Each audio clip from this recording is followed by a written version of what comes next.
오늘 저와 여러분이 함께 보실 말씀은 구약 성경입니다. 이사야 40장 27절부터 31절까지 말씀입니다. 이사야 40장 27절부터 31절까지 말씀을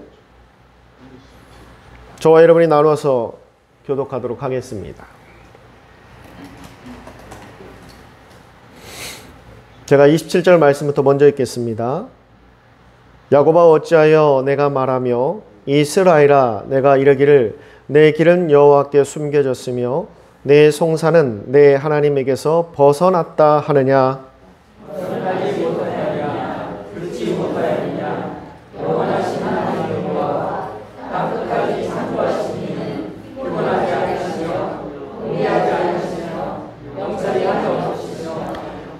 피곤한 자에게는 능력을 주시며 무능한 자에게는 힘을 더하시나니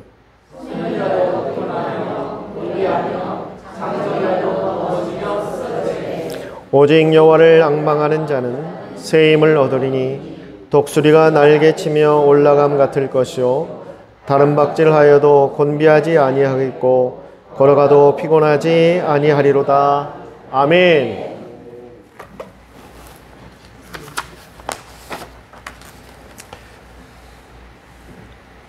지난주에 이어서 두 번째 시간입니다. 우리가 일반적으로 어느 한 분야에서 만 시간의 시간을 투자하면 그 분야의 전문가가 된다라고 이야기합니다. 그만큼 오랜 시간을 투자하고 노력했기에 그 부분에 있어서 탁월한 능력을 갖게 되고 프로가 된다라는 것입니다. 세상에는 많은 전문가들이 있습니다. 각 분야의 장인들이 있습니다. 그런데 우리가 신앙생활이라고 말하는 것에는 우리가 전문가다, 장인이라는 단어를 사용하지 않습니다. 시간으로 계산해 본다면 신앙생활을 수십 년 해오신 분들은 이미 만 시간을 초과하셨을 겁니다. 그런데도 신앙생활에는 장인이다, 전문가다라는 단어를 사용하지 않습니다. 왜 그럴까? 세상에서 우리가 습득한 기술이나 능력들은 시간이 지나도 그게 변하지 않습니다. 몸이 기억하고 또한 그 모든 것들이 습관이 되어서 어느 곳에 있든지 그만한 능력과 실력을 발휘하기 때문입니다. 훌륭한 의사가 병원이 바뀌었다고 해서 그 실력이 줄어들지 않습니다. 그런데 신앙생활은 좀 다릅니다. 10년을 했다고 해서 20년을 교회를 다녔다고 해서 그 신앙이 항상 성장하지 않기 때문입니다. 어떤 경우는 20년, 30년을 신앙생활을 했어도 처음 예수님 만났을 때의 모습으로 다시 돌아가는 사람들도 있습니다. 오랜 기간 교회를 다니고 신앙생활을 했어도 전혀 아무런 성장을 이루어내지 못하는 사람들도 있기 때문입니다. 그래서 신앙에는 장인, 전문가라는 단어를 쓰지 않습니다. 대신에 우리는 이런 말을 씁니다. 성장이라는 단어를 사용합니다. 신앙이 성장해야 된다. 믿음이 성장해야 된다라는 말을 사용합니다. 그런데 우리의 믿음과 신앙이 성장한다라는 것을 여러분은 어떻게 알 수 있습니까?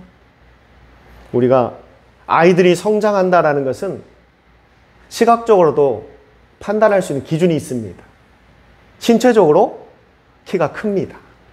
아, 내 아이가 이만큼 성장했구나 라는 말을 쉽게 사용할 수 있습니다. 초등학교 또 중학교에 들어가면 어떤 아이들, 특히 남자아이들은 1년에 10cm까지 크기도 합니다. 아, 이만큼 성장했다라는 것을 시각적으로 금방 구분할 수 있습니다. 그런데 우리 신앙생활은 사람의 키가 크듯이 눈에 보이는 시각적인 효과가 없기 때문에 성장했는지 안 했는지 구분하기가 어렵습니다. 여러분은 작년보다 올 한 해 신앙이 성장하셨습니까? 성장하셨습니까? 대답들을 안 하시는 분, 성장 안 하고 뭐 하셨습니까? 1년간. 그렇게 열심히 교회 다녔는데 신앙이 성장 안 했으면 뭐 한 겁니까? 지금까지. 도대체 왜 교회 나오신 겁니까? 내가 과연 신앙이 성장했나를 나 스스로도 판단하기 어려우니까 대답하기에 주저하신 겁니다. 그런데 일반적으로 신앙이 성장했다라는 것을 좀 알 수 있는 지표가 있습니다. 한번 여러분들이 한번 스스로 여러분들의 신앙을 한번 점검해 보시길 바랍니다. 먼저 신앙이 성장하게 되면 가장 먼저 일어나는 그 변화가 있습니다. 매 순간순간마다 모든 일 가운데 늘 근심하고 걱정하며 살던 사람이 신앙이 성장하면 근심과 걱정보다는 소망을 품기 시작합니다. 또는 감사하는 마음을 갖기 시작합니다. 한번 여러분들 스스로를 한번 점검해 보십시오. 작년보다 올해가 내가 더 감사가 많아졌나? 소망이 더 많아졌나? 아니면 근심, 걱정이 더 많아졌나? 뭔가 소망하고 감사하는 마음이 더 커졌다면 여러분의 신앙은 그만큼 성장했다라는 증거입니다. 또 두 번째가 있습니다. 신앙이 성장하기 전에는 늘 우리의 관심사는 세상에 있습니다. 어떻게 하면 돈을 많이 벌까? 어떻게 하면 출세할까? 성공할까? 누구는 이만큼 돈을 벌었다는데 왜 나는 못 벌었을까? 이런 세상적인 것에 많은 관심을 갖게 됩니다. 그런데 신앙이 성장하기 시작하면은요, 세상의 관심보다 하나님에 대한 관심이 좀 더 그 비중이 커지기 시작합니다. 하나님의 사람으로 살아간다는 것이 무엇일까? 이 세상의 기독교인으로 살아간다는 것은 무엇을 의미하는 것일까?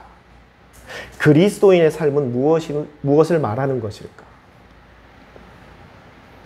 그래서 그런 관심이 점점점 커지다 보면 어떤 일이 벌어지냐면 안 보던 성경을 보기 시작합니다.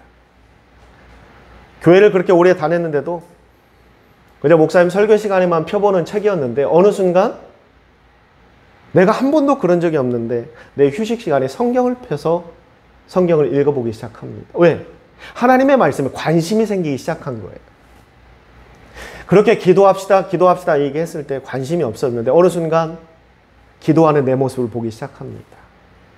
처음에는 한 1분도 안 되는 시간이었는데 점점 그 시간이 늘어져 갑니다. 예배는 늘 습관처럼 그죠? 어릴 때는 부모 손에 끌려서 오고 가족들 손에 끌려서 왔던 예배인데 왠지 그 예배가 좀 기다려지기 시작합니다. 이 모든 것이 하나님에 대한 관심이 커지면서 나타나는 아주 긍정적인 효과입니다. 그런 것들이 내 삶에 많아졌다면 여러분은 신앙이 성장한 겁니다. 또한 세 번째로 우리의 신앙이 성장하기 전에는 이 하나님에 대한 관심은 오직 하나입니다. 내가 어떻게 하면 축복받을까? 내가 어떻게 하면 은혜 받을까? 하나님에게 달라고 구하고 떼쓰고 이러한 나의 모습이었는데 신앙이 성장하면서 어떤 변화를 이루는가? 내가 하나님 앞에 무엇을 드릴까를 고민하기 시작합니다. 예배는 하나님 앞에 시간을 드리는 겁니다. 또 헌금은 나의 물질을 드리는 거고요. 또 나의 헌신, 나의 순종을 하나님 앞에 드리는 것을 고민하기 시작합니다. 바로 이러한 변화가 내 삶 가운데 조금이라도 일어났다면 우리의 신앙은, 우리의 믿음은 성장한 겁니다. 할렐루야. 다시 묻겠습니다. 자, 여러분 올해는 신앙이 좀 성장하셨습니까? 네. 아멘. 감사합니다. 조금이라도 성장하면 됩니다. 갑자기 막 몇 센치씩 훅 크라는 이야기가 아니라 조금이라도 나아지는 것, 조금이라도 변화되는 것, 하나님은 그걸 원하십니다. 지난주에 이어서 이번 주까지 우리가 함께 본문 말씀을 보고 있는데요. 오늘 제목을 지난주와 똑같이 비상, 날아오른다라고 이야기하고 있는데 이것을 여러분들이 아주 이해하기 쉬운 말로 성장이라고 말하는 거예요. 우리가 어떻게 하면 내 믿음을 좀 더 성장시킬 수 있을까? 나의 신앙을 좀 더 성장시킬 수 있을까를 지난주에서 이번 주까지 2주에 걸쳐서 우리가 보고 있습니다. 지난주에는 우리의 신앙을 성장시키기 위해서 과거에 연연하지 말고 현실에 안주하지 말고 미래를 바라보며 나아가라고 말하고 있습니다. 할렐루야. 여러분의 믿음이 신앙이 성장하려면요, 내가 과거에, 우리 어른들 그런 말 많이 쓰죠. 왕년에 못 해본 게 어디 있습니까? 내가 왕년에는 교회에서 막 이랬는데, 내가 옛날에는 교회에서 이렇게 막 헌신했던 사람인데, 나 때는 말이야 교회에서 밤낮으로 내가 열심히 했는데. 여러분, 신앙의 척도는 과거에 있는 것이 아니라 지금 현재에 있습니다. 내가 과거에 아무리 열심히 하나님을 섬기고 신앙생활을 해왔다 하더라도 지금 하지 않으면 나의 신앙의 현 주소는 지금 내가 하지 않는 모습입니다. 과거에 연연하지 마십시오. 또한 부정적인 것을 또한 이야기하기도 합니다. 과거에 내가 잘못했던 것들, 내가 실수했던 것들, 거기에서 연연하고 헤어나오지 못하면 여러분의 믿음이 성장하지 않습니다. 누구나 과거에 실수할 수 있고요, 잘못할 수 있습니다. 그래서 하나님은 그것을 극복하기 위해서 우리에게 이 회개라는 은혜를 주셨습니다. 다시 한번 말씀드립니다. 이 세상의 매스컴이나 세상의 영화, 세상의 드라마에 이 교회에서 말하는 회개를 잘못 이해하고 세상 사람들에게 가르치고 있더라고요. 내가 어떤 죄를 지더라도 회개만 하면 다 용서받는다, 그렇게 가르치고 있더라고요. 여러분, 저는 목사입니다. 그래도 여러분보다 제가 성경을 더 많이 연구하는 사람이에요. 성경 어디에도 회개를 그렇게 말하는 곳이 없습니다. 그건 회개가 아닙니다. 마귀가 세상, 우리가 일반적으로 얘기하는 마귀 사탄이라고 얘기하죠. 세상 사람들을 그렇게 현혹시키고 있어요. 그리고 기독교인들은 다 그렇게 믿는 걸로 알고 있습니다. 하나님은 회개를 그렇게 말씀하신 적이 없습니다. 회개는 철저하게 자신의 죄를 고백하는 겁니다. 하나님에게만 고백하는 것이 아니라 세상 가운데도 고백해야 돼요. 세상에서 그걸 뭐라고 이야기하죠? 자수라고 이야기합니다. 자수해야 합니다. 그리고 거기에서 끝나는 게 아니라 그 죄값을 치러야 합니다. 그리고 거기에서 끝나는 것이 아니라 다시는 그러한 죄를 지어서는 안 됩니다. 여기까지가 성경에서 말하는 회개입니다. 영화에 속지 마십시오. 영화에 보면 아주 못된 죄를 지은 사람이, 그 피해자가 찾아와서 잘못했다라는 말 한마디 듣기 위해서 찾아왔는데 뭐라고 얘기합니까? 아, 나는 하나님 앞에 다 고백했고 나는 회개해서 용서받았습니다. 그러고 들어가니까 막 분통이 터지잖아요. 나는 당신을 용서한 적이 없는데 어떻게 당신이 용서를 받았습니까? 하나님 그 용서해 주지 않습니다. 자신의 죄를 자수해야 돼요. 낱낱이 다 드러내야 합니다. 세상 가운데 숨기지 말고. 그리고 그 죄값을 철저하게 져야 합니다. 그리고 다시는 그런 범죄를 되풀이하지 않는 것까지가 회개라는 겁니다. 세상 드라마 보고 야, 기독교인들은 참 살기 좋은 것 같아, 그냥 마음껏 죄 짓고 회개만 하면 된다며 그렇게 이야기하는 사람들이 있으면 분명히 가르치시기 바랍니다. 하나님 우리에게 그렇게 회개를 가르친 적이 없다고. 그건 회개가 아니라 세상에서 잘못 가르치고 있는 거라고. 여러분 다 아시죠? 철저하게 하나님 앞에 회개하고 이 변화되는 삶을 갖는 것, 조금이라도 나아지는 삶을 갖고자 하는 것, 이게 우리가 성장할 수 있는 좋은 길입니다. 그리고 두 번째로 지난 시간에 우리가 봤던 것처럼 하나님이 어떤 분인가를 정확히 아는 것이 우리 성장의 가장 중요한 요인이 될 수 있다는 겁니다. 하나님은 성경에 기록되어 있는 분이 아니라 나의 삶 속에 함께 하시는 분, 나의 하나님, 나의 아버지가 될 때 비로소 우리는 성장할 수 있습니다. 우리가 텃밭 모임의 주제가 뭐였죠? 행복이었습니다. 행복도 마찬가지예요. 하나님이 나의 하나님이라는 것을 깨달을 때부터 그 행복이 시작되는 겁니다. 그리고 오늘은 그 세 번째, 마지막 시간입니다. 우리의 신앙이 성장하려면, 우리의 믿음이 성장하려면 어떻게 해야 될 것인가? 본문 30절에서 31절에 이렇게 이야기합니다. 소년이라도 피곤하고요 곤비하며 장정이라도 넘어지며 쓰러지되 오직 여호와를 앙망하는 자는 새 힘을 얻으리니. 할렐루야. 새 힘을 얻는다라는 말이 성장한다라는 얘기입니다. 우리가 성장하려면 여호와를 어떻게 해야 된다고요? 앙망하라 라고 말하고 있습니다. 오늘 마지막 세 번째가 그겁니다. 하나님을 앙망하라. 이 앙망한다 라는 말은 그 히브리어 원어로 카바라는 단어를 쓰고 있습니다. 카바, 앙망하다. 앙망하다 카바. 무슨 뜻이냐면요, 간절히 바라본다. 참을성을 갖고 끝까지 기다린다. 또 하나, 그것과 나를 하나로 묶는다라는 뜻을 갖고 있습니다. 이게 앙망한다라는 뜻이에요. 이것을 길게 풀이해서 쓰면은 성경을 읽고 이해하기가 더 어려우니까 이 앙망이라는 단어 하나로 썼는데, 앙망한다라는 것이 간절히 바라봐요. 누구를 바라보는 걸까요? 하나님을 바라봅니다. 그리고 하나님께서 응답하시기를 기다려요. 그리고 그 하나님과 나를 하나로 묶는 것, 하나가 되게 하는 것, 이 모든 것이 카바, 앙망한다입니다. 이처럼 하나님을 앙망해야, 하나님을 바라봐야, 하나님을 기다려야 하나님과 하나가 될 때 우리의 믿음이, 우리의 신앙이 성장할 수 있다는 것입니다. 시편 42편 1절에 다윗은 이렇게 고백하고 있습니다. 사슴이 시냇물을 찾기에 갈급함 같이 우리 영혼이 주를 찾기에 갈급하나이다. 할렐루야. 바로 이게 앙망하는 자세입니다.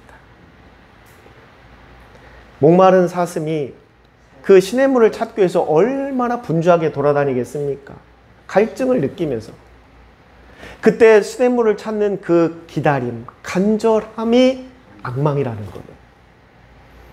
여러분은 하나님을 그렇게 앙망해 보신 적이 언제입니까? 하나님을 간절히 만나기 위해서 노력해 본 적, 기다려 본 적.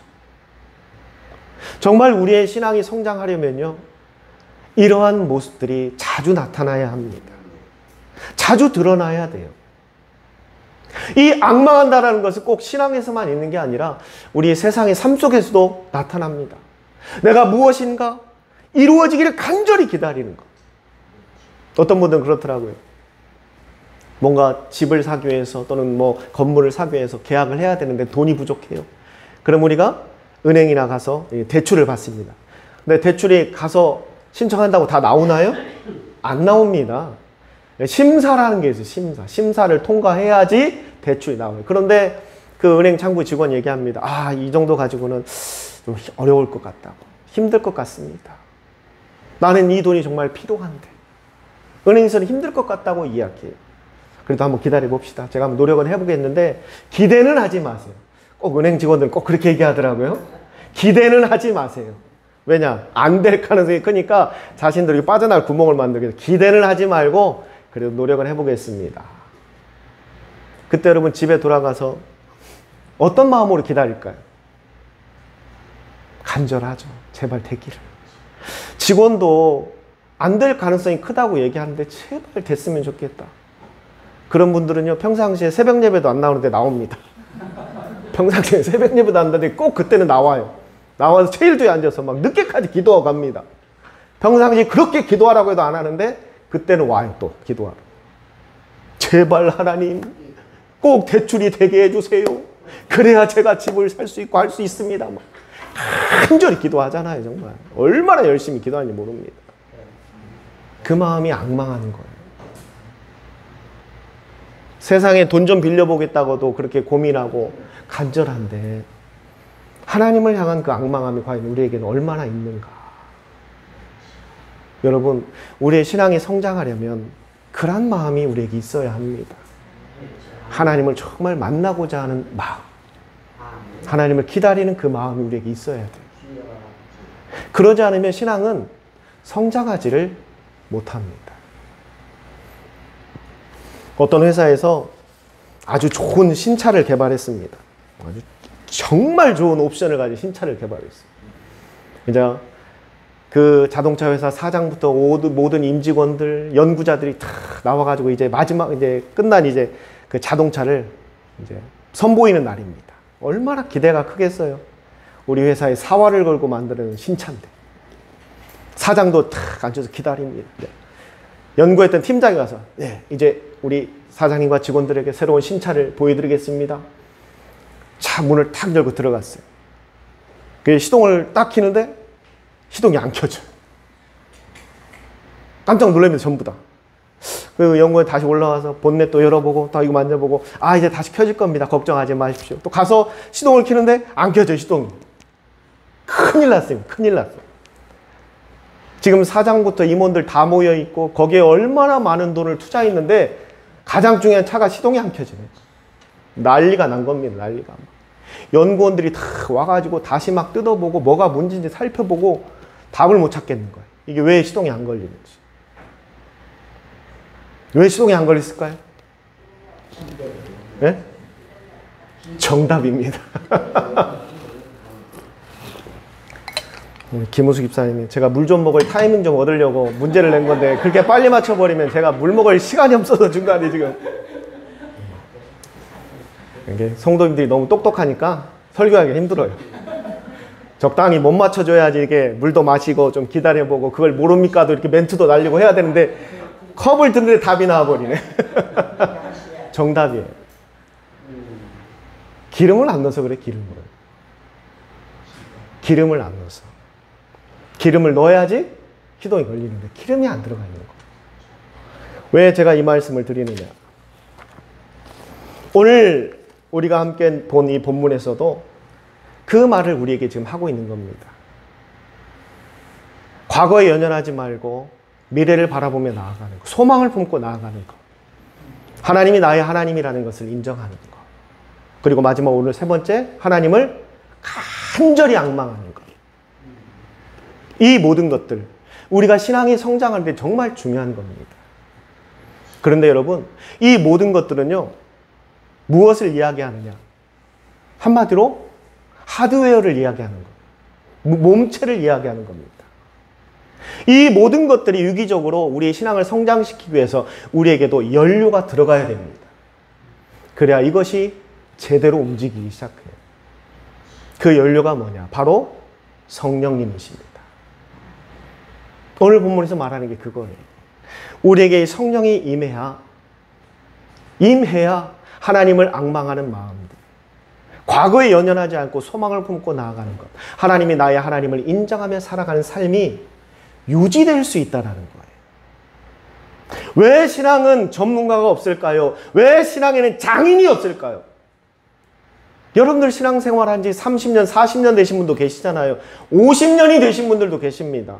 세상으로 말하면 그분들은 정말 장인이 되어 있어야 돼요. 신앙의 장인이. 근데 현실은 그렇지 않잖아요. 왜? 계속 가다 시동이 꺼지니까 그래요. 좀 갈라다 시동이 꺼지고, 조금 가다 시동이 꺼지고, 시동만 꺼지면 다행인 게 차가 뒤로 가네 자꾸. 앞으로 안 가고. 정말 중요한 건 그 안에 계속 연료가 공급되어야만 차가 갈 수 있는 것처럼 우리가 아무리 하나님을 앙망하고 싶은 마음을 품고 또 소망을 품고 하나님이 나의 하나님임을 인정하며 앞으로 나아가려고 해도요, 연료가 없으면 시동이 안 켜지는 것처럼 우리에게 성령께서 함께하지 않으면 그것을 유지하기가 어렵습니다. 하나님을 앙망하다가도 세상에 어려움이 닥쳐오거나 내 인생에 고난들이 찾아오면 언제 그랬냐는 듯이 다시 우리의 시선은 하나님이 아니라 어디를 향해 갑니까? 세상으로 가요. 나를 도울 사람이 누가 있을까? 어디서 돈을 구할까? 그 일에 관심을 갖기 시작해요. 성령이 내 안에서 소멸되기 시작하면요, 어떤 일이 벌어지는지 아십니까? 세상 가서 나의 살 길들을 찾기 시작합니다. 하나님의 말씀 듣는 것보다 사람들의 지혜를 구하는 것을 더 원해요.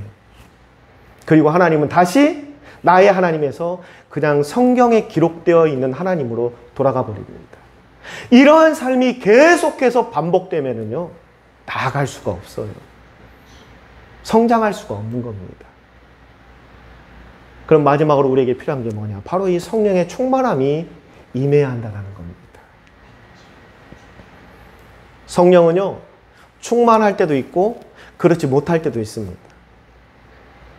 우리가 삶 가운데 신실하지 못하고 정직하지 못하고 하나님 말씀 앞에 올바로 서지 못하는 삶들을 계속해서 살다 보면은요, 성령은 점점점 방전돼요. 그러다 나중에 바닥을 보입니다. 그러면 그러한 신앙의 삶은 절대 하나님을 앙망할 수도 없고 하나님을 바라볼 수도 없어요. 그냥 늘 세상 근심 걱정 끌어안고 한숨 쥐고 살아가는 거죠. 그래도 내 즐거움과 내 낙은 세상에 있다라고 하면서 세상을 향해 나아갈 수밖에 없다라는 겁니다. 그래서 우리에게 마지막으로 필요한 건 우리에게 성령이 충만할 수 있도록 기도하셔야 합니다. 노력하셔야 합니다. 우리가 세상에서 정말 의롭게 사는 것, 바르게 사는 것, 또 세상에서 많은 사람들에게 귀감이 되는 삶을 살아야 되는 가장 중요한 이유는 뭐냐면 우리가 선한 사람이기 때문에 그것 때문만이 아닙니다. 제가 목회를 하면서 어떨 때 우리 안에 있는 성령이 가장 많이 소멸될까? 가장 많이 방전될까? 그걸 알아보니까요. 성경을 좀 덜 읽어서 하나님 앞에 드리는 헌금 양이 줄어서 내 기도의 양이 줄어서 아니더라고요. 정말 기도 오래 하고 많이 하신 분들도요. 성령 충만하지 못하는 경우를 제가 너무나 많이 보고 있어요. 성경을 정말 목사보다도 더 많이 아는 사람인데도요. 그의 삶이 전혀 성령 충만하지 않은 사람들이 너무나 많아요. 그게 아니더라고요. 우리의 삶이 세상에서 본이 되어야 합니다. 그게 열쇠예요. 단순히 착한 마음을 갖고 살아가는 게 아니라 세상 사람들의 해를 끼치지 않고 정말 올바름과 정의와 공의, 이 정의와 공의가 세상에서 요즘 잘못 해석돼가지고 이상하게 표현되고 있는데 하나님께서 말씀하시는 정의와 공의, 불의한 것에 타협하지 않는 것. 아무리 내 눈앞에 큰 이득이 있다 하더라도 그게 불의한 것이고 그것을 위해서 누군가에게 피해를 주어야 되는 일이라면 단호하게 거절할 수 있는 것. 이게 그리스도인의 삶입니다. 그런데 안타까운 것은 그러한 모습을 우리가 너무나 많이 잊어버렸습니다. 요즘 세상에서 우리 기독교를 평가할 때 뭐라고 얘기합니까? 극우라고 얘기합니다. 극우. 광장에 나가서 외치는 사람들이라고 말합니다. 우리는 그런 사람들이 아닌데 세상 사람들은 우리를 그렇게 평가해버리고 있어요. 왜 그런가? 우리가 그렇게 살지 못했기 때문에. 입으로는 선을, 입으로는 정의를 얘기하면서 그 삶은 전혀 선하지 못하고 정의롭지 못했기 때문에. 그래서 세상으로 받는 평가가 이럴 수밖에 없는 겁니다. 이제는 달라져야 합니다. 정말 성령 충만하다라는 것은요, 세상 가운데 올바른 삶을 살아가는 거예요. 예수님께서 보여주신 것처럼 세상에 잘못된 목사들이 이야기하는 말이 아니라 예수님께서 우리에게 보여주신 그 삶을 우리가 살아가는 것.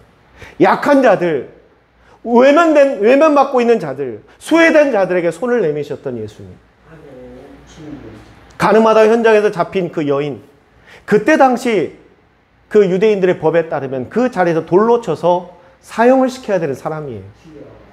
그런데도 예수님은 그에게 용서받을 기회를 주잖아요. 그런데 우리는 어떻습니까?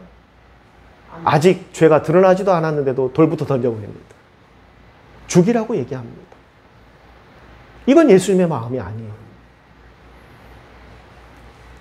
정말 우리가 성령 충만하려면요, 그걸 성경에서만 찾으려고 하지 마세요. 우리 삶 속에 그 열쇠가 있습니다. 우리의 삶이 주님의 삶으로 돌아가야 돼요. 주님께서 보여주신 그 모습으로 다시 돌아가야 합니다. 그래야 우리 안에 성령이 충만해질 수 있어요. 그래야 우리가 하나님을 앙망하고 하나님이 나의 하나님임을 인정하고 또한 과거가 아닌 미래의 소망을 바라보며 나아가는 그런 모습으로 멈추지 않고 전진해 갈 수 있는 것입니다.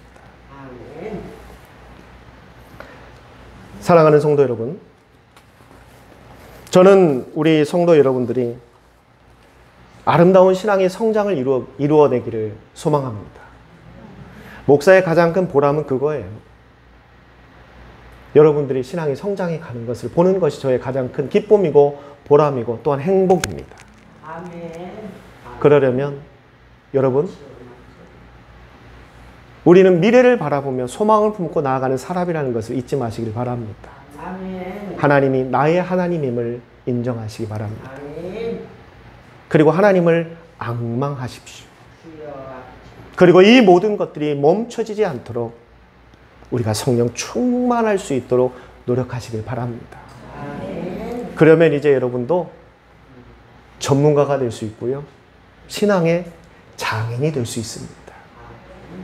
저는 우리 모든 성도들이 다 그러한 사람 되기를 바랍니다. 여러분은 하실 수 있습니다?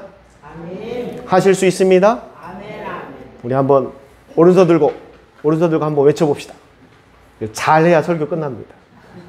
시원찮으면 다시 할 겁니다. 자, 제가 먼저 선창할 테니까 따라 하시기 바랍니다. 나는 목소리 마음에 안 들어요.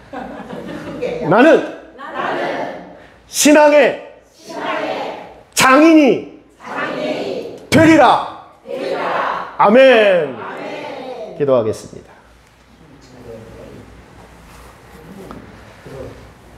귀하신 아버지 하나님, 저희가 이 땅에 살면서 신앙 생활을 하고 있는데 그 삶이 성장하지 못한다면 과연 우리의 신앙은 어디에 있는 것인가?